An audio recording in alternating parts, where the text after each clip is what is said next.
Good afternoon, Eastern Standard Time. Let's make some bank lines. Yeah, that's a good idea.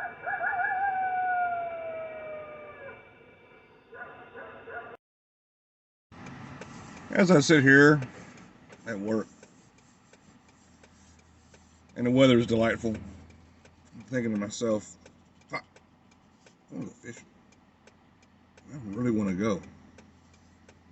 Like, I've got 4 showers left on the 16 I'm doing. I just want to bail. But I can't. So, I find other ways to occupy myself in my vehicular. And I'm making bank lines. And bank lines are pretty much what they indicate. They're lines, fishing lines from the bank into the water. Not something you got to babysit, just something you got to check on occasionally. So, I have this spool of bank line here. This is the step down from the big stuff. Test about 200-ish pounds.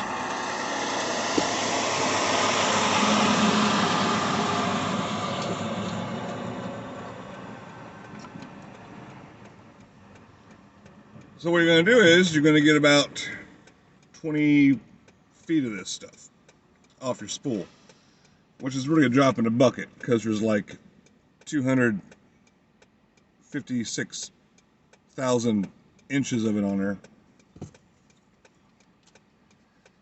And on one end, you're going to tie this knot.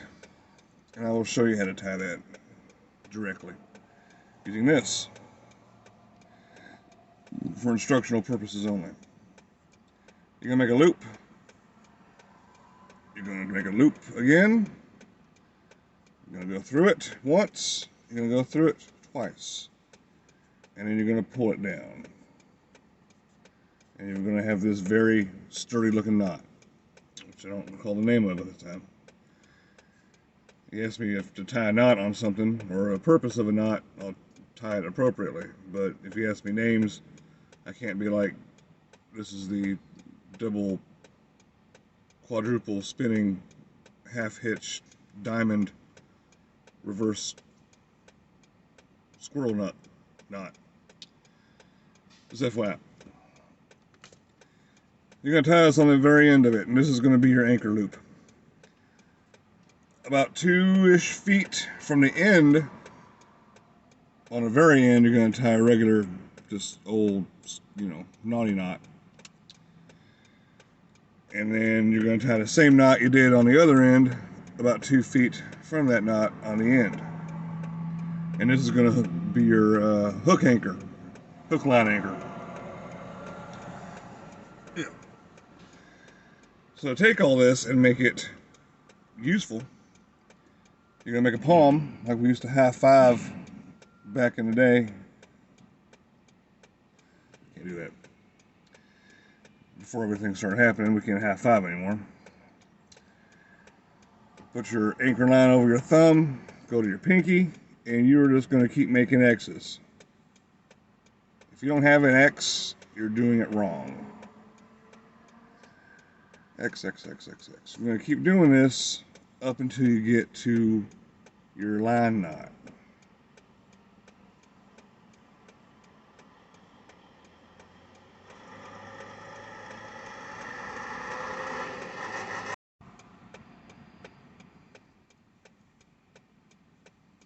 I mentioned it's like 20 feet.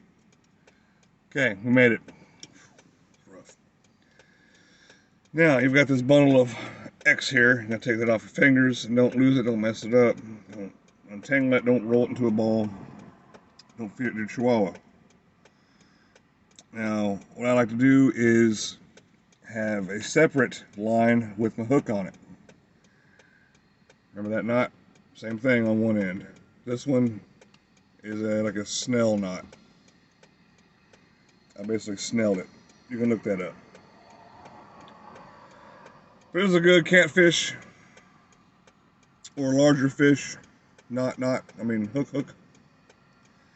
And what I'm going to do is think he was trying to get my balls. I'm going to take that knot from the main bank line and a knot from the hook, and I'm just going to pass the hook line through that knot, put my hook through there, and pull it taut. And now I've got an easy way to make 100 of these. If I happen to lose it or whatnot, I've still got my majority of my line. Let's see, where's my balls? Okay. Now, the tricky part. You're going to take your hook line and you're going to kind of interweave it on top of everything. And then you're going to turn your hook backwards so it's facing like this. And then you're going to take all this extra stuff, the extra 2 feet or so,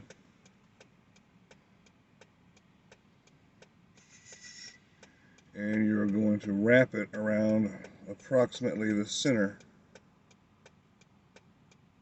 of all this, going over the hook. So that hook is secure. And you're going to wrap it very tight, around and around and around, making sure everything lines up and looks pretty, because I'm a kind of a knot perfectionist.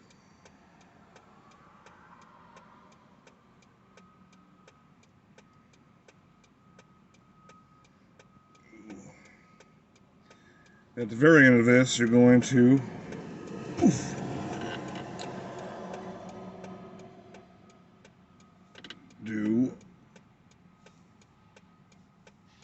you're going to make a cross in it, wrap it around twice, and you're going to put this up and through that and tighten it down.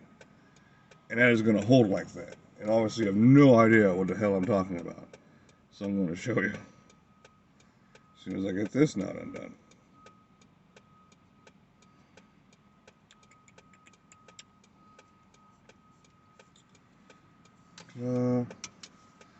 Okay.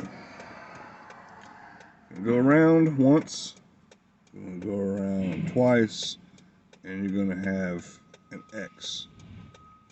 And once you have that X, you're going to put this underneath both of those, right down the middle, right, so that line is going right underneath the X. And then you're going to tighten it down. You're going to yank the shit out of it. And it is not going to go anywhere. It just kind of holds like that. It's kind of cool. See, I'm using like all my brute strength as a man and I can't get it undone. Okay. That's how you're going to finish this off. And you're going to have a very beautiful, beautiful thingamajigger. And you're going to turn that hook to the side so it doesn't get in your way. And you're going to keep that loop that you had handy, the main loop, that loop, the one you're going to use for anchoring it to the bank to make a bank line. That's what you're going to do. So, in closure, you've got this tight little bundle. And utilize this. I'd recommend putting your hook up first, of course. You're going to grab your loop here, and you can pull it out. See how easy that comes? Then, of course, you find something, a tree or whatever. Put your loop through, and now you've got an anchor. So, to get the rest of it out, you just keep pulling. Bloop, bloop, bloop, bloop, bloop, bloop. And this will just keep going on and on and on. It's just kind of cool like that. Yeah. And once you get it all unraveled, And of course, see, it just completely fell apart, which is awesome. But it'll stay in that tight bundle until you need it. Got your hook. You got your end with the knot.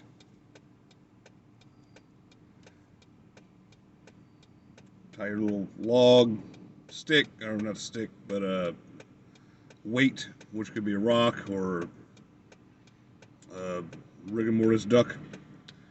And your little slip knot here. Slip knot. Whack, whack. Tie that down, and you just swing this around. Throw it right in your little pond, creek, river, lake, ocean, wherever you happen to be. Of course, what you want to do before all that is bait the hook, and for that you can use anything from I use roadkill a lot for things like trout lines, because a full-grown raccoon, you cut it up, not even including the innards, you've got enough bait to last you a couple days, depending on how many of these you're putting out. And also, if it's fresh enough, you got a tasty meal while you're waiting for your fish to get caught. So yeah, there you go. This thing keeps trying to hook my balls. It really wants to hook them. So I'm just going to place him up here out the way. That's all I got to say about that. You can make 5, 10, 30 of these things. And even in a non-survival situation, if you just want to, maybe if you're bass fishing and feel like some catfish for dinner, you can just set these along your way around pond, lake, river, whatever, and continue your bass fishing. And on your way back to the vehicle, pull them in, see if you got anything. You could be having catfish or whatever else for dinner. It's just it's very convenient and lazy, and very low energy way of fishing, which is good for survival scenarios or even for your pleasure. Kind of like setting jug lines out if you have a boat. Same principle. Of course, it's a lot less messy than a trot line. You ain't got to worry about multiple hooks. You got one hook, and you can just, as many of these as you have, you can just keep throwing them out every so many feet or yards. That's all I got to say about that. So thanks for watching, for checking in with me, for hanging out. Hope you're all doing well. I'm doing pretty damn good. I got, like 3.5 hours left. I'll make it. So in short, if you're watching this, you're checking in.